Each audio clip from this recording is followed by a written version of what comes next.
Hello and welcome, my amazing friends. Today we are starting something very special. Today we are talking about the Bhagavad Gita. And before we go deeper, let me say something clearly. This is not a religion video. This is not about trying to make you follow any tradition. This is not about forcing any belief on you. This is not about saying one group of people is right and everyone else is wrong. This is about life. This is about your pain, your confusion, your fear, your overthinking, your purpose, your mind, your inner battle. That is why this book matters so much. The Bhagavad Gita is one of those rare books that does not speak only to one country, one culture, or one time. It speaks to the human heart. It speaks to the person who feels lost. It speaks to the person who is tired mentally. It speaks to the person who wants to move forward, but feels something inside is broken, confused, or afraid. And that is why, even if my audience is international, I still wanted to make this video. Because truth is truth. Wisdom is wisdom. Pain is pain. Fear is fear. And human struggle is the same everywhere. A confused mind in India is still a confused mind. A broken heart in America is still a broken heart. A fearful person in Europe is still a fearful person. A lost soul anywhere in the world still wants the same thing: peace, clarity, strength, meaning, direction. And this book speaks directly to those things. I am making this video because, in my own way, this book truly changed me. Not because it gave me some magic formula, not because it made life easy, not because suddenly every problem disappeared, but because it changed the way I looked at struggle.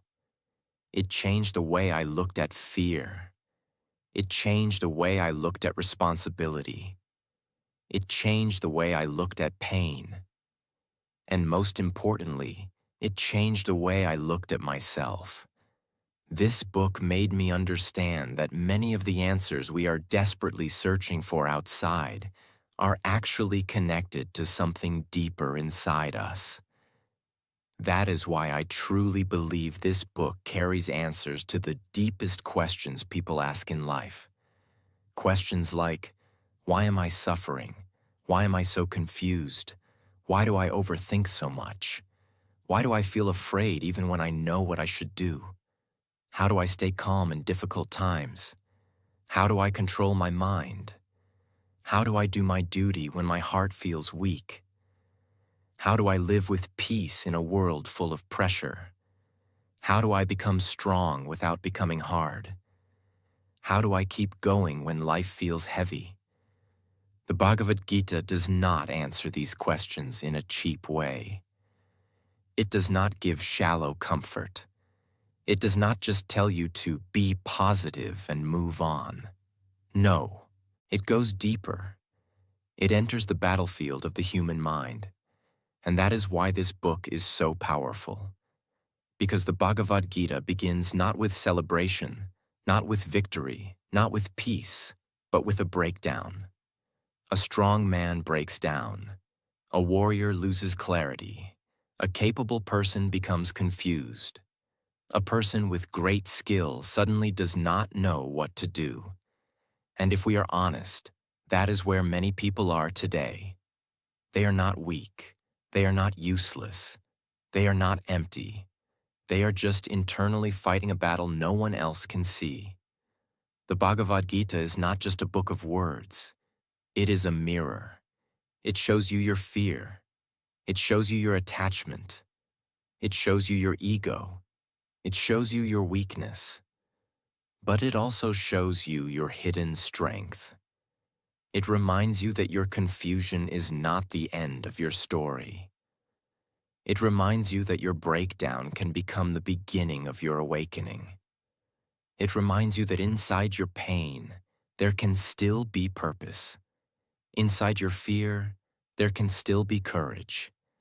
Inside your uncertainty, there can still be truth. So in this video, I do not want to explain this book like a dry lesson. I want to bring it to life. I want to explain it in very simple English. I want to explain it in a deep, spiritual, motivational, and powerful way. And I want every person listening to feel as if this wisdom is speaking directly to them. Because maybe it is. Maybe this is not just a video for you. Maybe this is a message for your life right now. So stay with me until the end. Open your mind, open your heart, and let this wisdom enter your life slowly. Because sometimes one truth, deeply understood, can change the direction of your whole life. Chapter 1. The moment a strong person breaks inside. Listen carefully. Before the Bhagavad Gita gives answers, it first shows us a human being in pain. That human being is Arjuna. Arjuna is not a weak man. He is not lazy.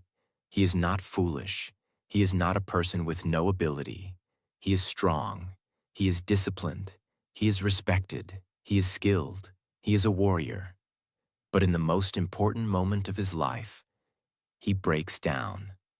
That is where the Gita begins. And this is very important. Because the first chapter of the Bhagavad Gita gives one of the most powerful lessons in life. Even strong people can collapse inside when the battle becomes personal.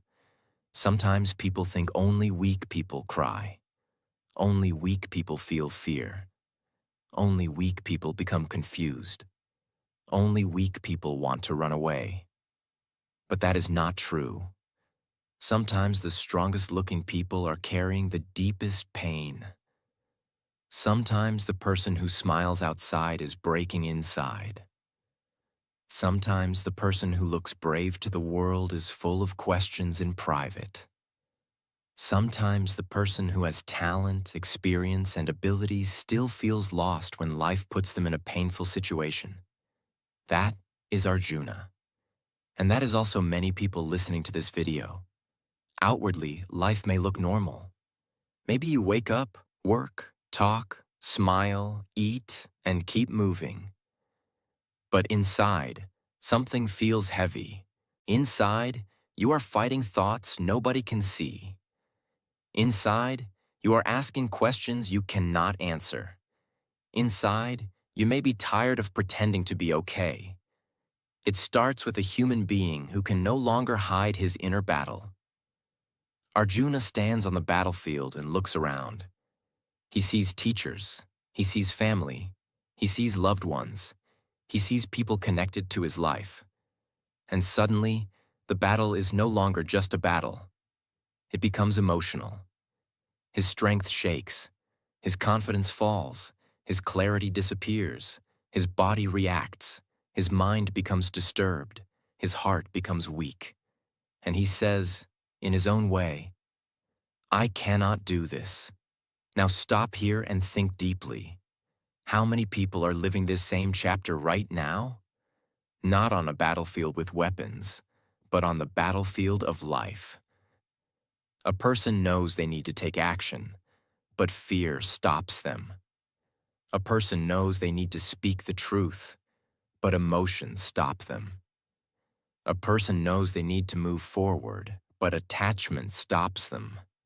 A person knows what is right, but the pain of the situation makes them weak. That is modern life. People are not always losing because they are incapable. Many times they are losing because their emotions have taken control of their clarity. Lesson 1. Confusion can enter even a great mind. Arjuna was not a fool, but confusion still entered his mind. Never become proud and think confusion can never happen to you. No matter how smart you are, confusion can enter. No matter how strong you are, weakness can enter. No matter how experienced you are, doubt can enter. Why? Because human life is not only about intelligence. It is also about emotion, attachment, fear, memory, pain, and inner conflict. Sometimes your mind knows one thing, but your heart feels another. Sometimes your duty is clear, but your emotions are louder. Sometimes your path is in front of you, but your inner weakness makes you step back. That is why chapter 1 is not a chapter of failure. It is a chapter of exposure. It exposes what is happening inside a person when they are no longer able to carry their inner conflicts silently. Because spirituality does not begin when you pretend to be above pain. It often begins when you finally become honest about your pain. Real transformation does not begin with pretending. It begins with truth. Arjuna does not pretend to be fearless. He does not act strong just to protect his image. He does not hide his breakdown. He reveals it. Because many people suffer longer than they need to only because they keep pretending. They pretend they are okay. They pretend they are strong. They pretend they are clear. They pretend they know what to do. But inside, they are collapsing. Your healing begins when your honesty begins. The moment you stop pretending is often the moment real wisdom can enter your life. Lesson 2. Your real battle is not outside. It is inside. The battlefield is outside, but the real war is inside Arjuna. Many people think their biggest problem is outside them. They think, my problem is my job. My problem is my family. My problem is money. My problem is pressure. My problem is other people. Very often, your greatest suffering is not the situation itself. It is what is happening inside you while facing that situation. The battlefield was outside Arjuna, but his trembling, confusion, sadness, fear, attachment, and collapse were happening inside him. And this is exactly how life works. Two people can face the same difficulty. One breaks, one grows. Why? Because the outer battle may be the same, but the inner state is different. They do not only talk about changing your outside life. They talk about understanding your inside world. If your inside world is in chaos, even a small problem feels huge. If your inside world is steady, even a huge problem can be faced. This is why inner mastery matters so much. Your thoughts matter. Your perception matters. Your emotional strength matters. Your awareness matters. Because life is not only what happens to you. Life is also how you meet what happens to you. But that is exactly why the teaching begins there. Because wisdom enters where pride ends. Lesson 3. Emotional pain can make you forget your strength. Arjuna had strength. He had skill. He had purpose. He had training. But in one emotional moment, he forgot all of it.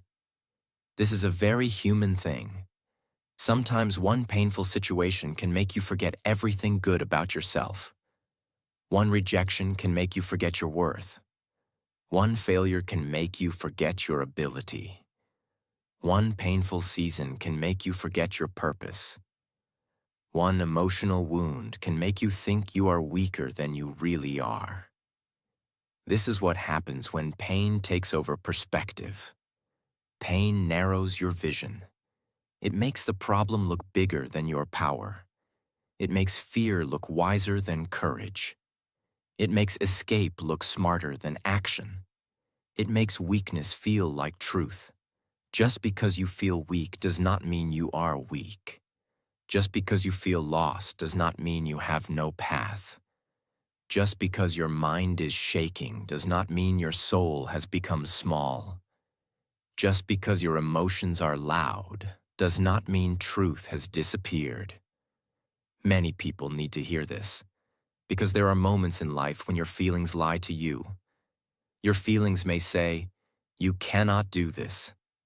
You are not ready. You are not strong enough. You should run. You should give up." But feelings are not always truth. Sometimes they are only storms passing through the mind. And if you make permanent decisions in temporary emotional storms, you can damage your own destiny.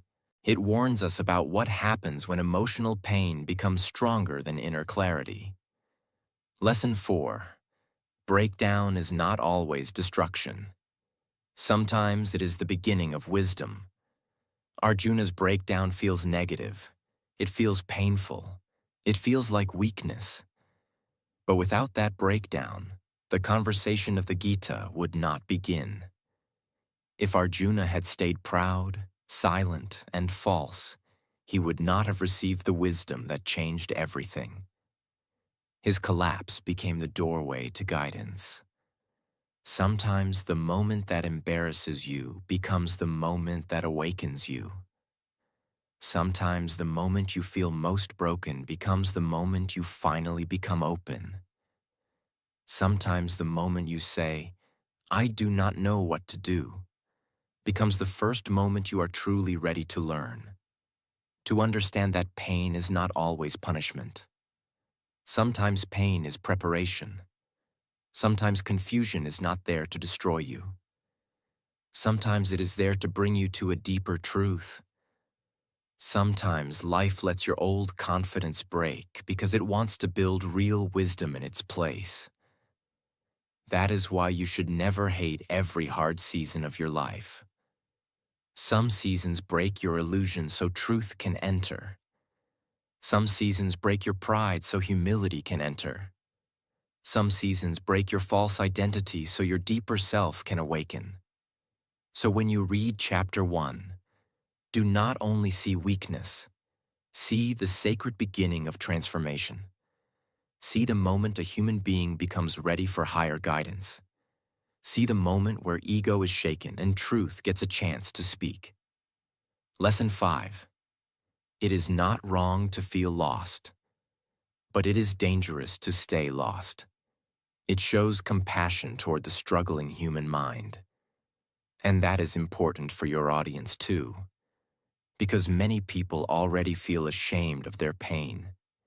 They feel ashamed that they are overthinking, ashamed that they are afraid, ashamed that they are emotionally tired, ashamed that they cannot always stay strong, ashamed that they feel confused in important moments.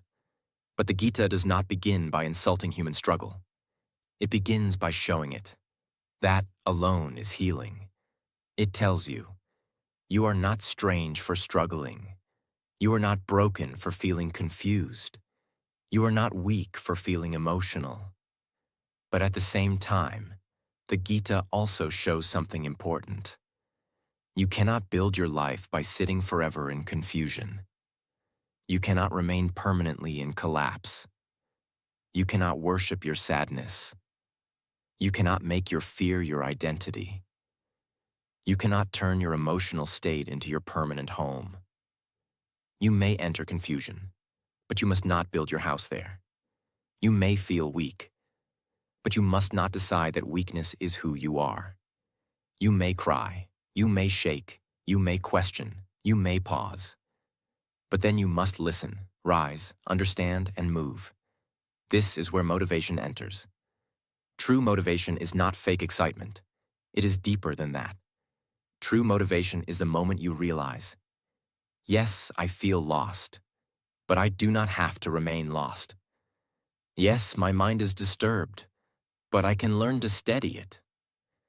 Yes, I feel pain, but pain does not have to become my future. Yes, I am confused, but confusion can become clarity if I am willing to learn. That is real inner power.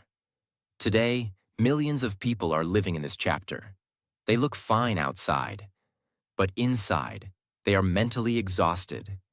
They are carrying fear of the future, pressure from the world, pain from the past, questions about purpose, confusion about decisions, weakness in moments when they need strength.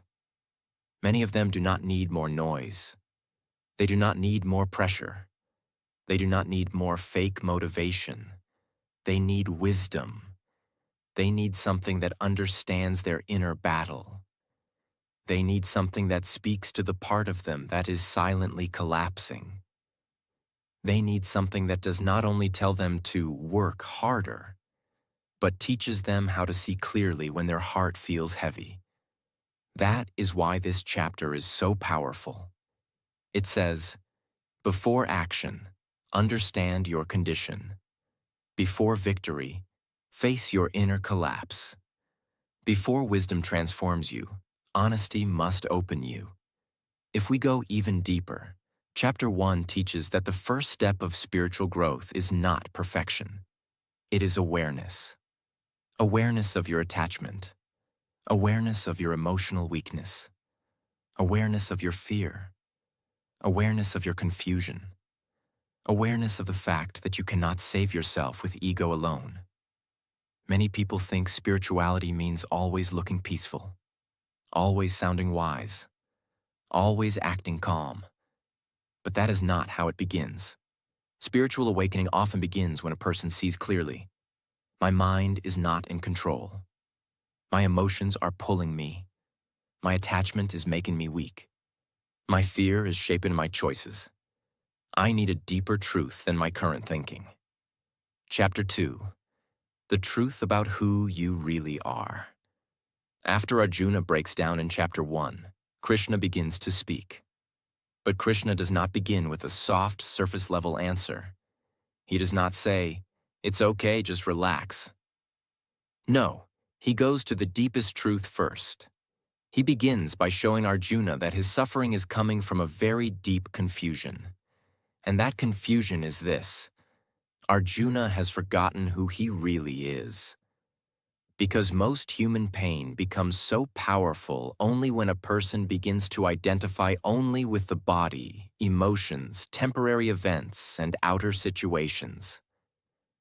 Krishna teaches Arjuna that the body changes, but the true self does not.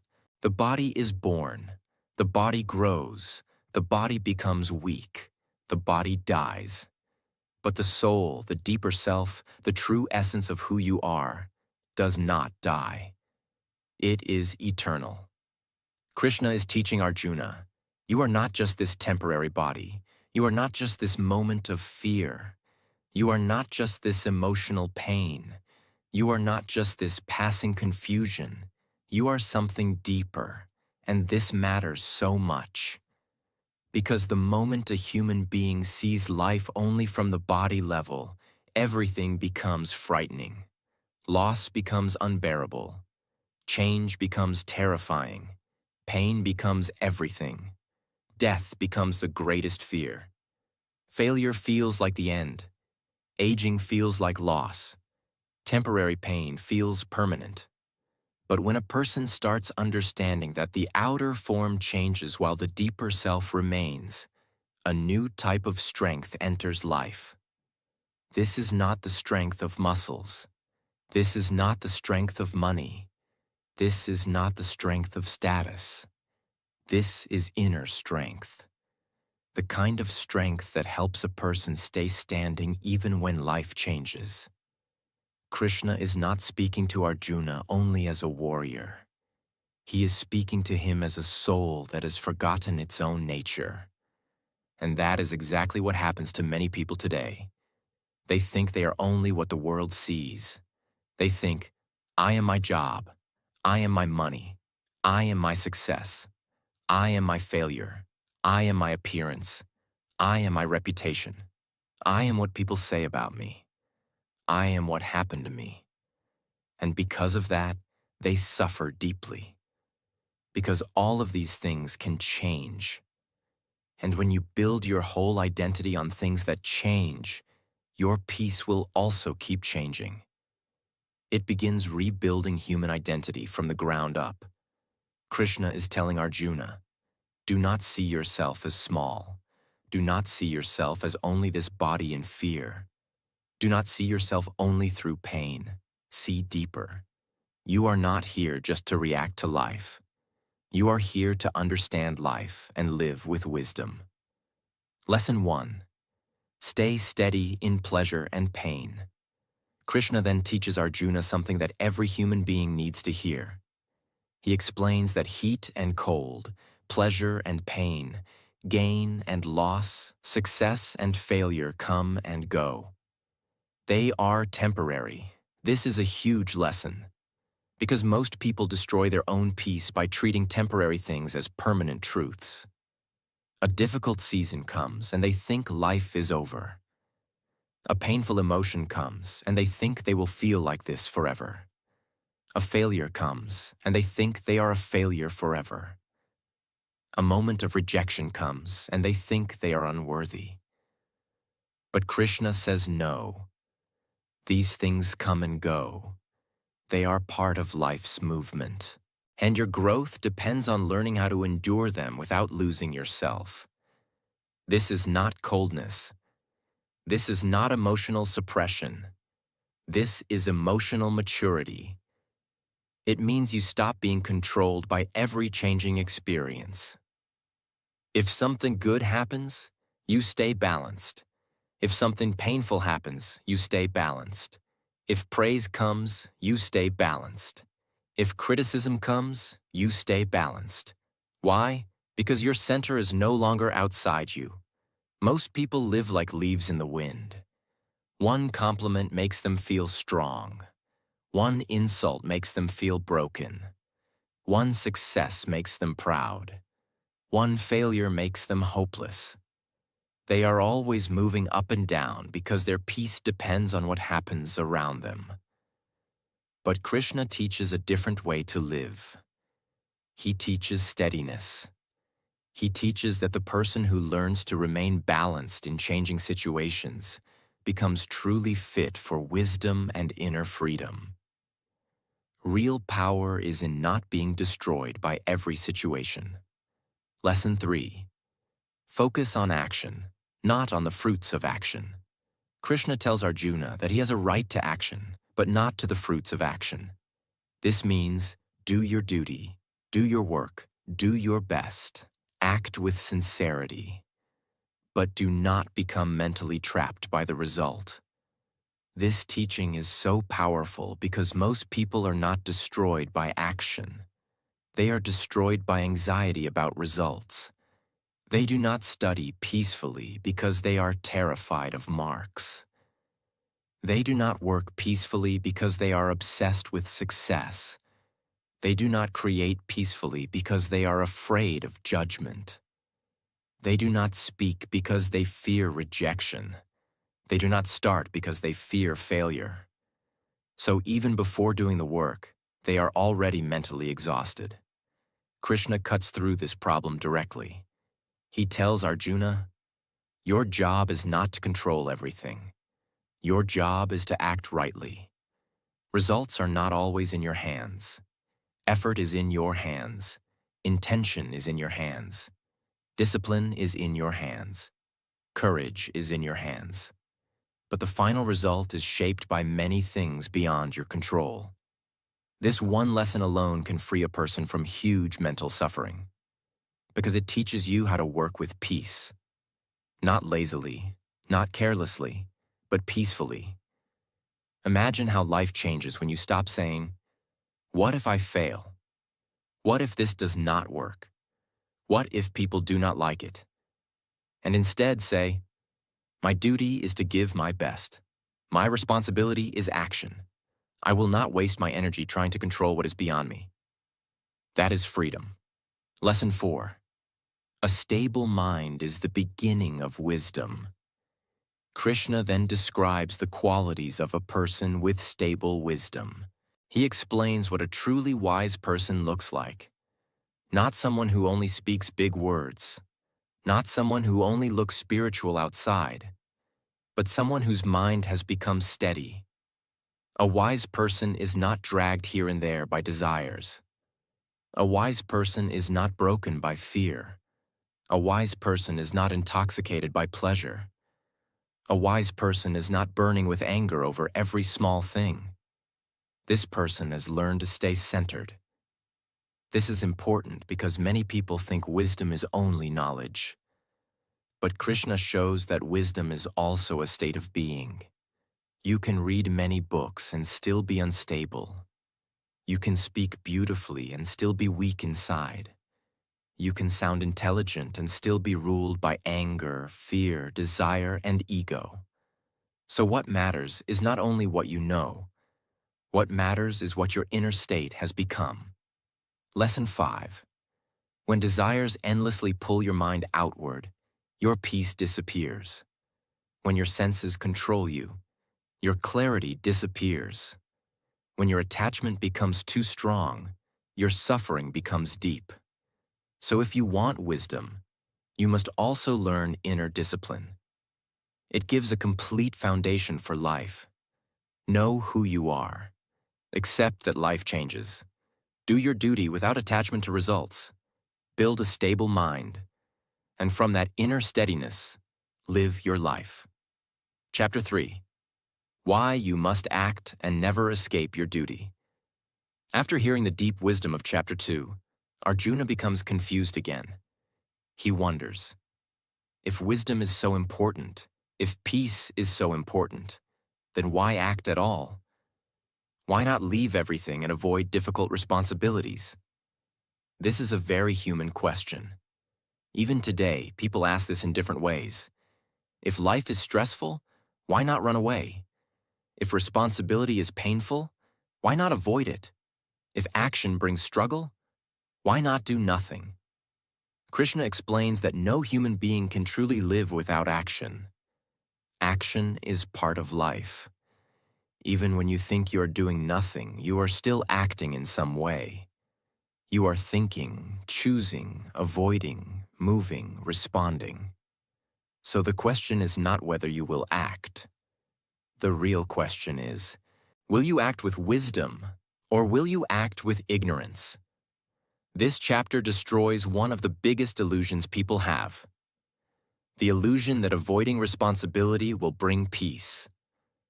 Krishna teaches the opposite. He teaches that right action is necessary. Not because action is always easy, but because action is part of your growth, your duty, and your role in life. Lesson 1. Inaction is not freedom. Many people think freedom means having no duty, no pressure, no responsibility, no effort, no challenge. But Krishna shows that this is not true freedom. It is often just avoidance. You do not grow by constantly escaping what life asks from you.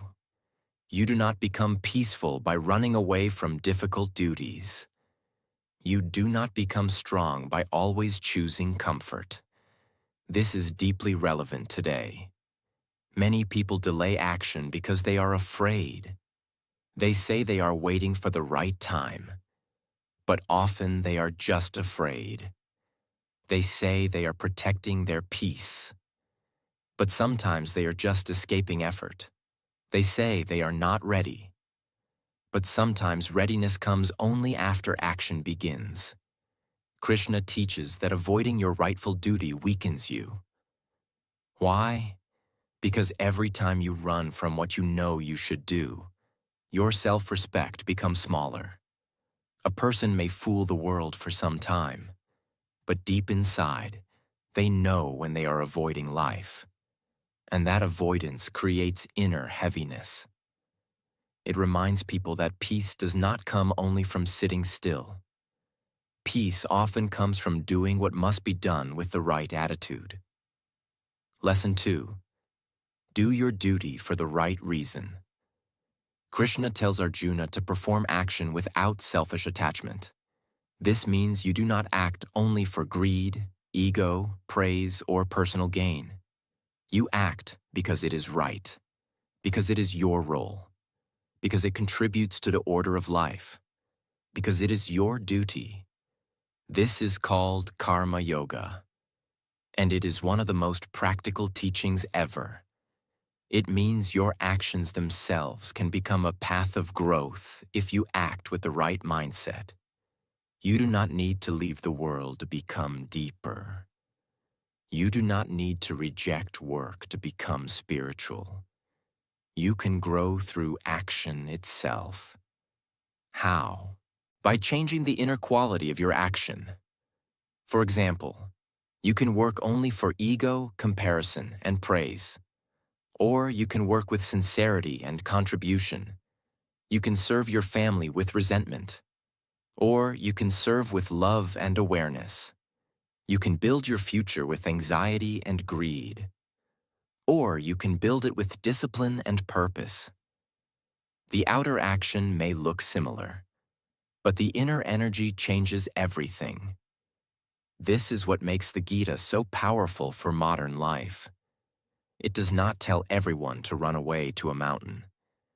It teaches people how to live deeply while still being fully engaged in life. That means your work can become spiritual.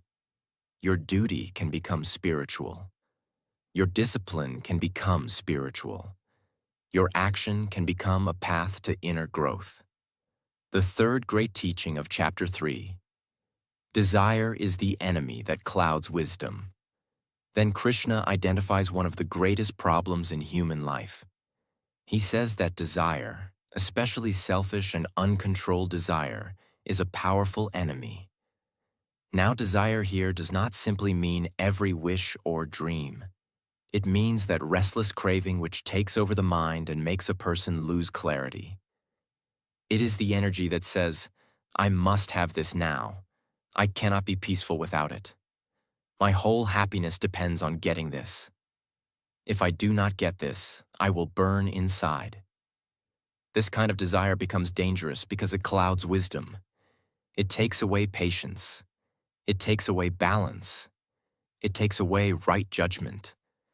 A person under the control of blind desire starts doing things they later regret. They become impulsive. They become angry. They become attached. They become jealous. They become restless. Krishna explains that desire lives in the senses, mind, and intellect, and covers wisdom like smoke covers fire. What a powerful image! The fire is there, but smoke hides it. In the same way, your deeper wisdom may still be inside you, but uncontrolled desire can hide it. That is why so many people know the right thing but do the wrong thing. They know discipline is better, but choose comfort. They know honesty is better, but choose appearance. They know peace is better, but choose restless chasing. This teaches that if you want to live wisely, you must learn to govern desire instead of being governed by it. This does not mean killing all ambition. It means purifying ambition. It means wanting things without becoming their slave. It means having goals without losing your soul. Lesson 3. Live as an example. Krishna also says something very powerful. He explains that great people influence others by the way they live. Whatever a leading person does, others follow. This means your life is not only about you. Your choices affect others. Your discipline affects others. Your laziness affects others. Your courage affects others. Your integrity affects others. This is deeply motivational because it makes life bigger than personal comfort. It reminds you that when you live with sincerity, you are not only building yourself, you are also giving permission to others to rise. Parents shape children. Teachers shape students. Creators shape audiences. Leaders shape cultures. Friends shape one another. This chapter teaches that right action matters not only for your own peace, but also because your life becomes a message to the world around you. This makes duty sacred. It is not just pressure. It is responsibility with meaning. Chapter 4. The Power of True Knowledge. If Chapter 3 teaches the importance of right action, Chapter 4 teaches the importance of right understanding. Because action without wisdom can become blind activity, and wisdom without action can become useless theory. So Krishna now explains the power of knowledge. Not just information, not just facts, but knowledge that transforms how you live. Lesson 1. True wisdom is ancient, timeless, and always relevant. Krishna tells Arjuna that this wisdom is not new. It is ancient. It had been known by great beings before. This is a beautiful reminder that truth does not become weak just because it is old. Today, people often think newer means better, but some truths are timeless. Human nature has changed less than people think. People still fear. People still desire. People still become confused. People still search for peace. People still struggle with ego. People still long for meaning. So ancient wisdom remains powerful because it addresses permanent human problems. Lesson 2. When confusion rises, wisdom must return. Krishna explains that whenever righteousness declines and confusion becomes great, he appears to restore balance. On one level, this is a spiritual teaching about divine intervention. But on another level, it also carries a powerful inner message. Whenever darkness rises in your life, truth must rise too. Whenever confusion becomes strong, clarity becomes necessary. Whenever your lower nature becomes dominant, your higher awareness must awaken. It tells you not to believe that confusion has the final word. It tells you that truth can return, balance can return, wisdom can return. The higher part of you can rise again. Even if you have lived in ignorance, there is still a path back. Even if you have made mistakes, there is still a path back. Even if your mind has become polluted by ego, fear, or desire, there is still a path back. Why? Because knowledge has the power to burn ignorance. Lesson 3. Right knowledge burns the chains of the past. Krishna describes knowledge like fire. Just as fire reduces wood to ashes, true knowledge burns the effects of ignorance. Many people live chained to their past. Their old mistakes control them. Their old wounds control them. Their old habits control them. Their old self-image controls them. They think, this is just who I am. I cannot change. My past is too heavy. My mistakes define me. Wisdom can burn through old bondage. Not fake positive thinking, not denial, real understanding. Because when you deeply understand life, yourself, action, and truth, many old chains begin to lose their power. For example, a person trapped in guilt can begin to act differently when wisdom shows them how to learn rather than live in self-hatred. A person trapped in attachment can begin to let go when wisdom shows them the temporary nature of outer things. A person trapped in fear can begin to move when wisdom shows them that right action matters more than endless mental paralysis. This chapter is life-changing because it says no human being is beyond transformation. If they are willing to learn deeply, humility and wisdom can change their whole direction. Lesson 4. Seek wisdom with humility. Krishna tells Arjuna to approach the wise with humility, sincerity, and willingness to learn, because one of the biggest obstacles to growth is ego. A person may be suffering, but still refuse to learn. A person may be confused, but still act as if they know everything. A person may be lost, but still resist guidance because pride is stronger than truth. Chapter 4 teaches the opposite. It teaches humility. Ask, learn, reflect, be open. And this applies not only to spiritual teachers, but to life itself.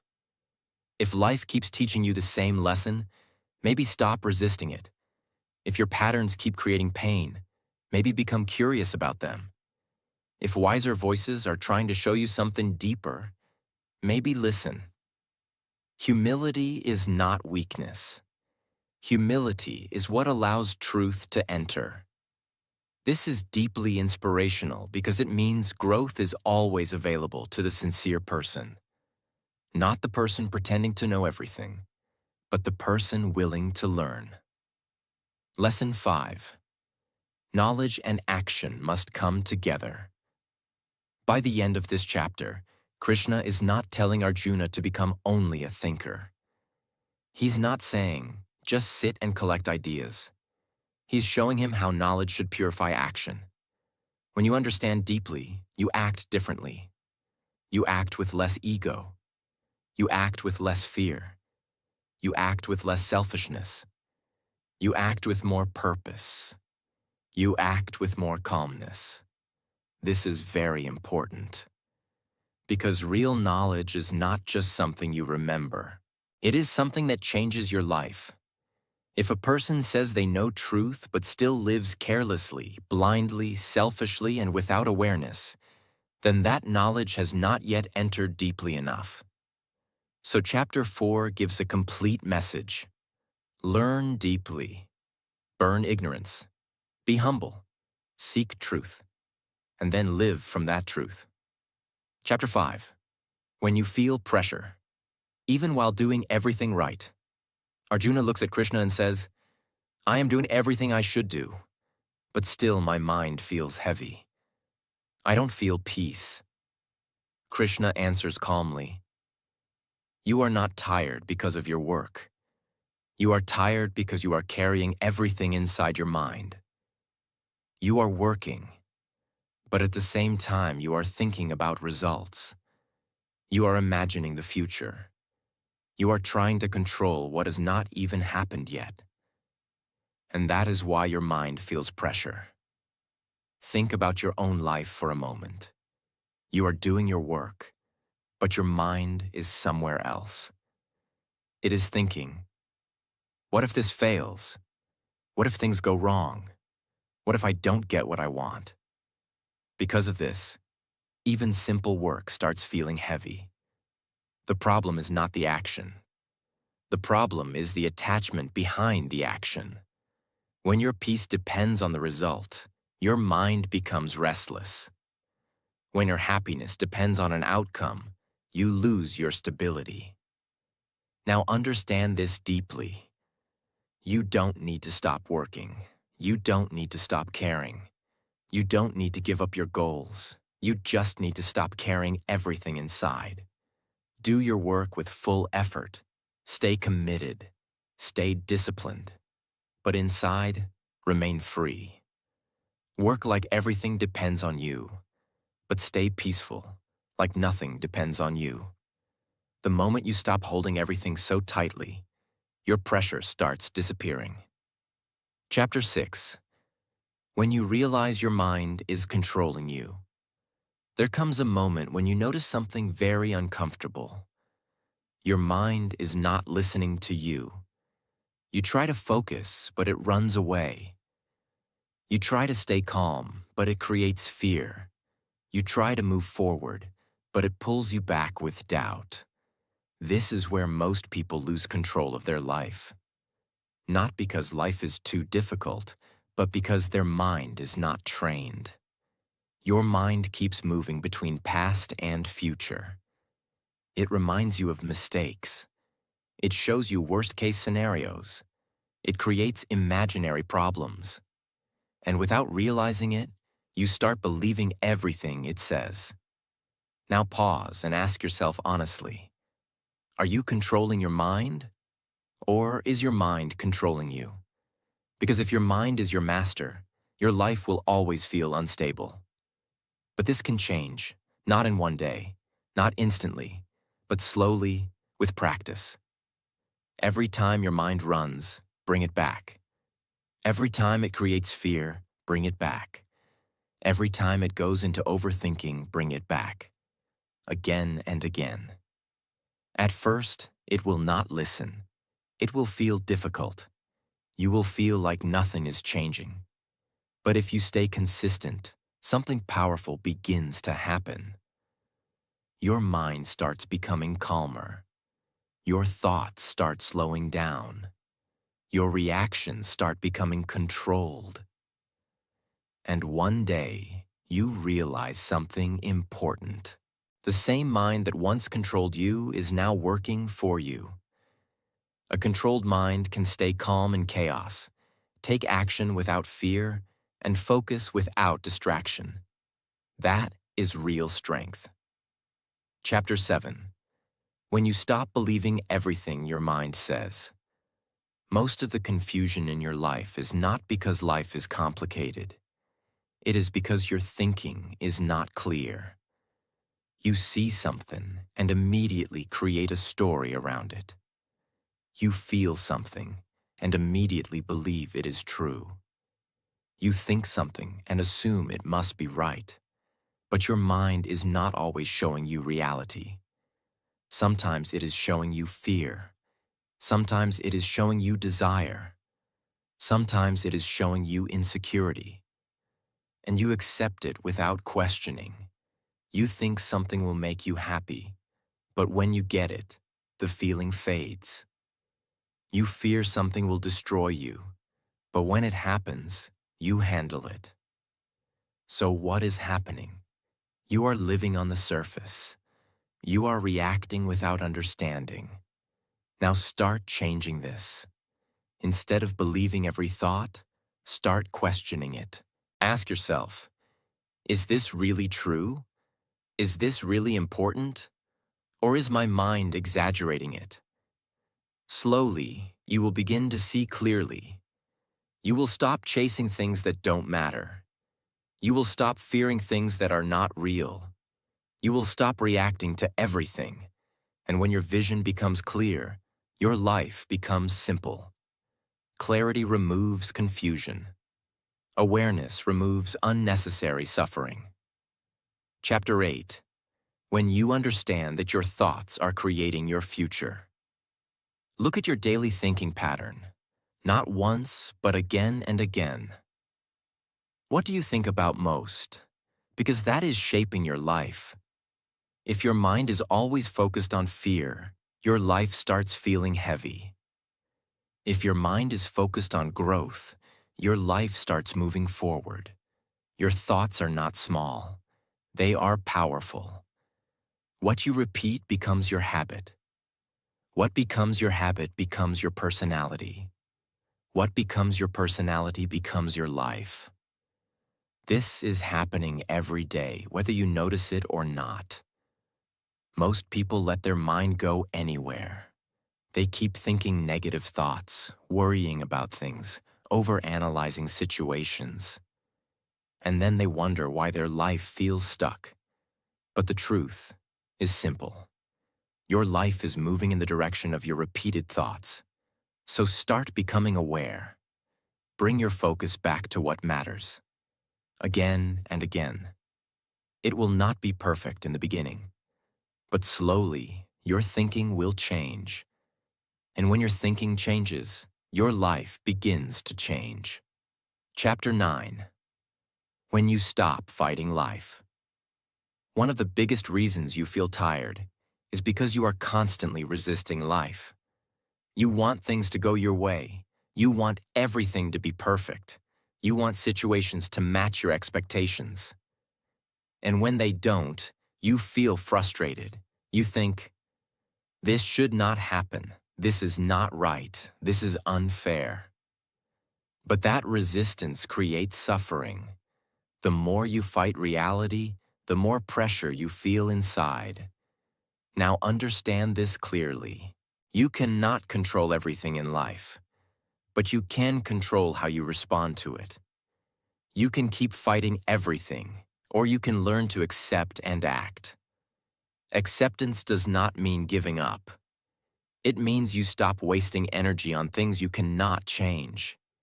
You still take action. You still give your best. You still move forward.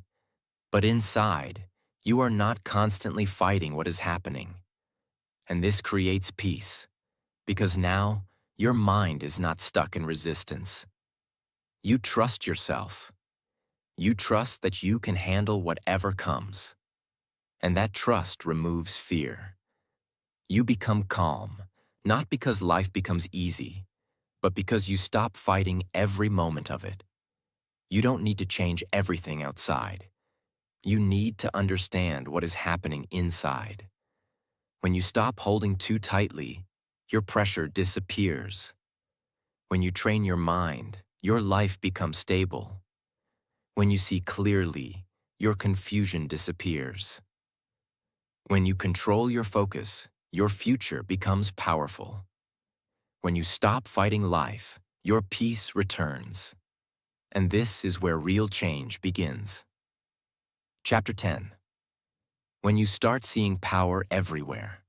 There comes a moment when your thinking begins to change. Earlier, you were only focused on your problems, your fears, your small struggles. Everything felt heavy because your vision was limited. But now something shifts. You begin to notice something different. You start seeing strength in places you ignored before. You start seeing beauty in simple things. You start seeing intelligence in how life works. And slowly, your perspective expands. Instead of asking, "Why is this happening to me?" you start asking, "What is this teaching me?" Instead of feeling small in every situation, you begin to see that life is much bigger than your current problem. Look around you. There is power in nature. There is discipline in time. There is intelligence in how everything moves. Nothing is random. When you start seeing this, something changes inside you. Your mind becomes less negative. Your thinking becomes more mature. Your reactions become calmer. Because now you are not trapped in your small view. You are connected to something bigger. And when your vision becomes bigger, your problems become smaller. This is not imagination. This is awareness. The more you see clearly, the more you understand that life is not working against you. It is constantly showing you strength, balance, and order. And once you start seeing this, your mind stops feeling weak. Because now, you are no longer alone inside your small thinking. Chapter 11. When your ego breaks and you see reality. There are moments in life when your old thinking cannot survive anymore. Moments so powerful that they break your ego. Until now, you thought you understood life. You thought you knew what is right. You thought you were in control. You thought everything was about you.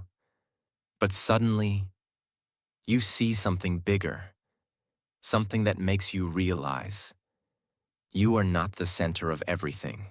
Life is much bigger than your plans, much bigger than your fears, much bigger than your control. And in that moment, your ego shakes. This can feel uncomfortable because your identity starts breaking.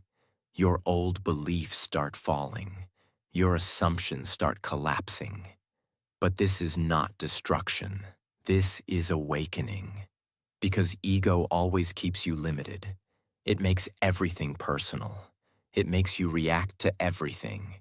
It makes you believe you are always right. But when ego breaks, clarity enters. You stop taking everything personally. You stop reacting to everything emotionally. You stop trying to control everything. You become quieter inside. And in that quietness, you start seeing truth. Not through your ego, but through awareness. This is one of the most powerful transformations in life. When you stop living from ego and start living from understanding.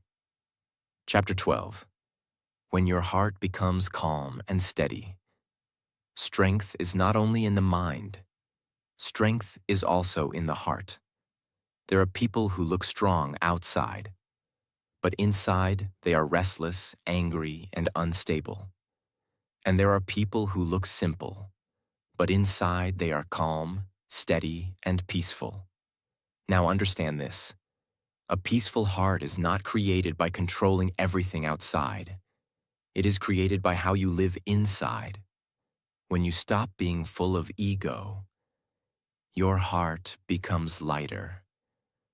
When you stop comparing yourself, your heart becomes peaceful. When you stop needing validation, your heart becomes stable. When you stop reacting to every small thing, your emotions become balanced. This is real inner strength, not loud, not aggressive, not trying to prove anything, just steady. You start becoming someone who does not get disturbed easily, does not react instantly, does not lose control quickly, and because of that, people trust you. Life feels calmer. Your decisions become clearer. A steady heart makes a powerful life. Because when your emotions are stable, your actions become strong. Chapter 13. When you start understanding yourself deeply. Most people know everything about others, but they don't know themselves. They know what others are doing. They know what others are saying. They know what others think about them. But when it comes to their own mind, they are not aware. Now look at yourself. You have a body. You have thoughts. You have emotions. But are you only these things? Or is there something deeper watching all of this? There is a part of you that observes your thoughts, that notices your emotions, that sees your reactions. That part is deeper than your mind. When you become aware of this, something powerful happens. You stop reacting instantly. You start observing first. You see your anger before acting on it. You see your fear before believing it. You see your thoughts before following them. And this changes everything, because now you are not controlled by everything inside you. You are aware of it, and awareness creates freedom. The more you understand yourself, the less you are controlled by your habits. The more you observe, the more you rise above automatic reactions. And slowly, you become conscious, not just living, but understanding life while living it. Chapter 14. When you understand why you behave the way you do. Have you ever noticed? Sometimes you feel calm and clear. Sometimes you feel restless and distracted. Sometimes you feel lazy and heavy. Your behavior keeps changing, and you think, this is just how I am. But look deeper. Your state is not random. It is influenced by your habits, your environment, your thinking, your actions. Sometimes you are driven by clarity, sometimes by desire, sometimes by laziness. And each state creates a different version of you. When you are clear, you act with purpose. When you are restless, you chase things without thinking. When you are lazy, you avoid action. Now the question is, which version of you is leading your life? Because whatever dominates your mind dominates your life. If you stay in clarity, your life moves forward. If you stay in restlessness, your life becomes chaotic. If you stay in laziness, your life becomes stuck. So what should you do? Become aware of your state, and slowly choose better. Choose clarity over confusion. Choose discipline over laziness. Choose awareness over impulsive behavior. This is how you change your life, not in one big step, but in small daily choices. And those choices shape your future. You are not here to stay confused. You are not here to stay controlled by your mind. You are not here to live in fear, ego, or restlessness. You are here to understand, to grow, to rise. Step by step, your vision becomes bigger, your ego becomes smaller, your heart becomes calmer, your awareness becomes deeper, your life becomes stronger, and slowly, you become someone who is no longer lost inside life, but someone who understands it. Chapter 15. When you stop living for what will not last. Arjuna stands quietly. Something inside him is no longer the same. He's not fully transformed yet, but he is no longer lost like before. He's beginning to see. Krishna speaks, calm and direct. You are giving your life to things that are temporary, and expecting permanent peace from them. Look at your life honestly. Everything you are chasing, everything you are afraid to lose, everything you are stressing about, it is all changing every moment. Nothing stays the same. Not your position, not your success, not your struggles, not even your identity. Yet you live as if everything is permanent. You build your emotions on things that are constantly shifting. That is why your peace keeps breaking. You celebrate what will fade. You fear what will pass. You attach yourself to things that cannot stay. And in doing that, you lose connection with what is always within you. Life is like a tree. What you see outside, your work, your image, your problems, these are just branches. They change with time, with seasons, with situations. But what holds everything together is hidden. Your roots, your awareness, your inner clarity, your deeper self. If your roots are weak, even success will feel unstable. Even happiness will feel temporary. But if your roots are strong, even in chaos, you remain steady. So stop investing your entire life in what will not last. Build something inside that does not depend on circumstances. Because the moment you understand what truly matters, you stop wasting energy on what doesn't. And that is where real peace begins. Chapter 16. When you take responsibility for who you become. There is something inside you that you cannot ignore. You have felt it many times. One part of you wants to rise. It wants discipline, growth, clarity, truth. Another part of you wants comfort, distraction, excuses, and escape. This is not confusion. This is your inner battle. Some days you wake up with focus, you feel strong, you want to improve, you act with intention. And other days, you delay everything. You avoid effort. You fall into habits that weaken you. Both versions exist inside you. The question is not which one exists. The question is, which one are you feeding? Because your life is not shaped by what you know. It is shaped by what you choose daily. Every time you ignore discipline, you strengthen weakness. Every time you choose effort, you strengthen power. Every time you react with anger, you lose control. Every time you pause, you gain control. No one is forcing your life in any direction. You are doing it through your repeated choices. So stop saying, "This is just how I am." You are not fixed. You are being created every day. When you choose clarity over confusion, you rise. When you choose action over delay, you grow.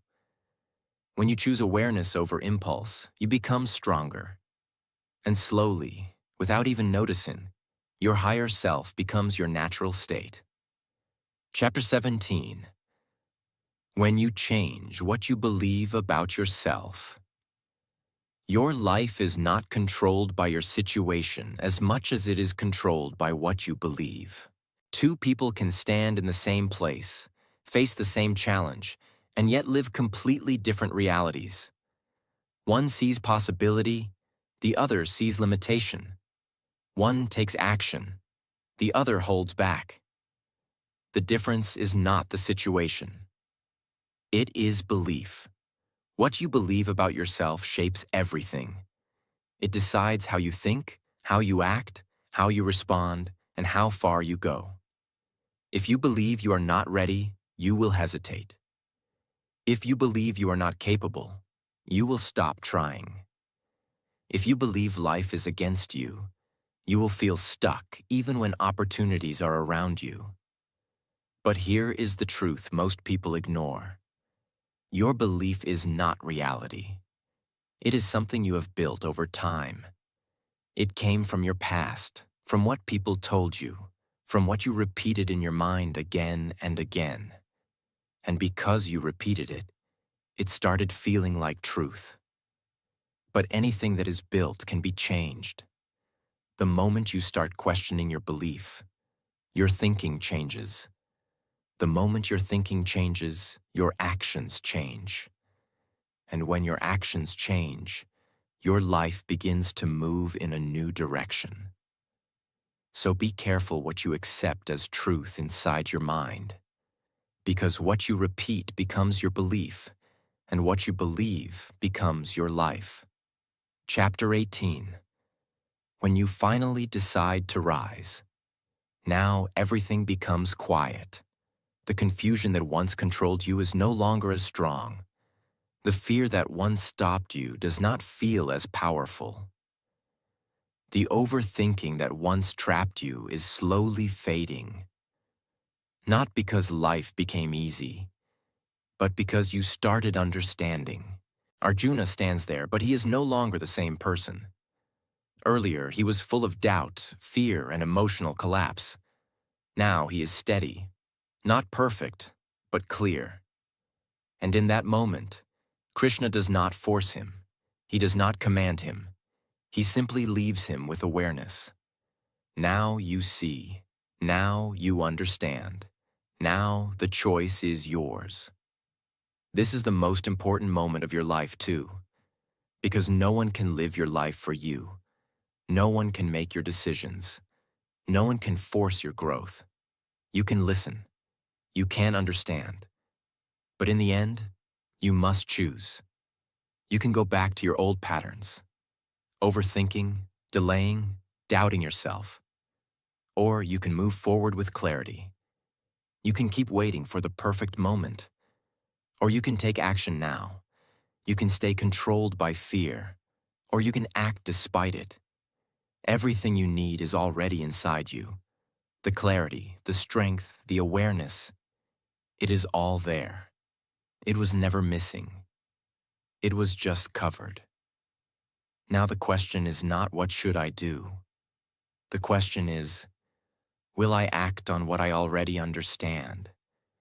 Because real transformation does not happen when you learn something new. It happens when you finally decide to live differently. This was never about a battle outside.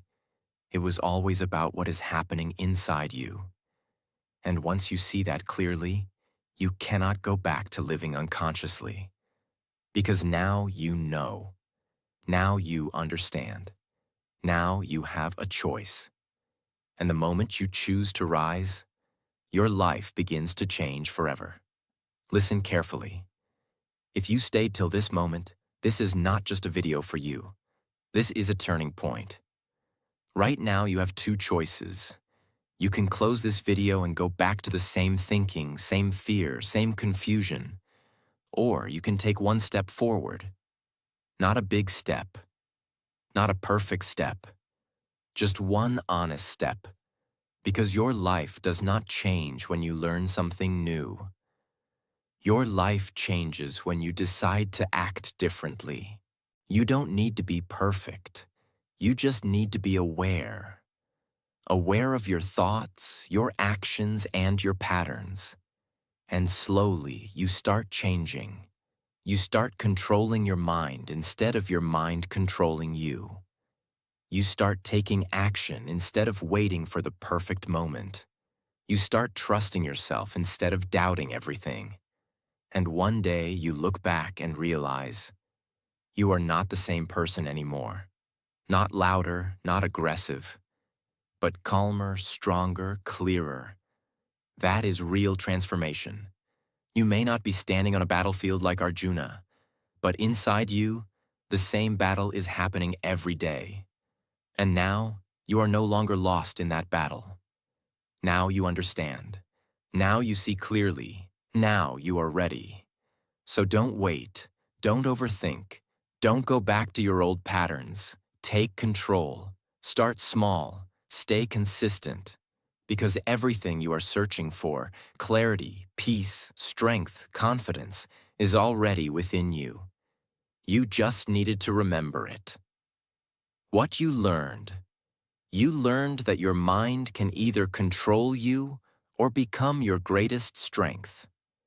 You learned that attachment creates pressure, and letting go creates peace. You learned that your thoughts are shaping your future every single day. You learned that your choices, not your situation, are building your life. You learned that real change begins inside, not outside. And most importantly, you learn that you are not weak, you are just unaware. And now you are waking up. Thank you for watching.